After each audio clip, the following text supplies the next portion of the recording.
Pagtriple nin mga biyahero sa Pasakaw Port piglalaoman ngunya na holiday season. Philippine Coast Guard Pasakaw madugang man in personahe sa pagmantinir kan seguridad sa nasambitan ng pantalan. Uyan report. Nasa 50 sanaan mga biyahero ngunya na aldaw gikan sa Pasakaw Port pasiring sa Burias, Masbate.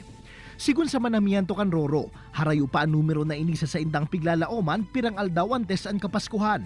Pwede kaya subuot na madoble o matriple pa ang numero na ini sa katahawanin bulan ng Disyembre hasta sa enot na semana kan Enero sa masunod na taon. Kung kaya ang biyahero na si Marichu, pig-oktaba na muna ang sa iyang biyahe. By January, sir, pagkatapos na mga second week siguro, sir, mabalik akong diet. Merong ayaw po, maluwag naman baga, sir, pag second week na. An ina man na si Merlinda, pig-abisuhanan sa iyang duwang college student na mapuli sa Masbate sa Disyembre 20. Wala talaga sila magawa, sir. Ay, magsiksikan talaga sila dito, sir, kasi siyempre wala naman silang ibang masakyan.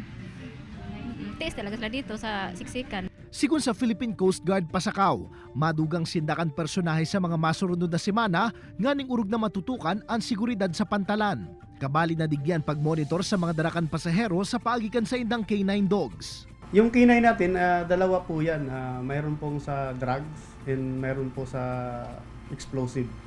So, yun po ang dinideploy natin. Mahigit man ay pinapangalad ang pagdaranin mga deadly weapons sa pantalan. Sana iwasan nila yung pagdadala ng maraming gamit.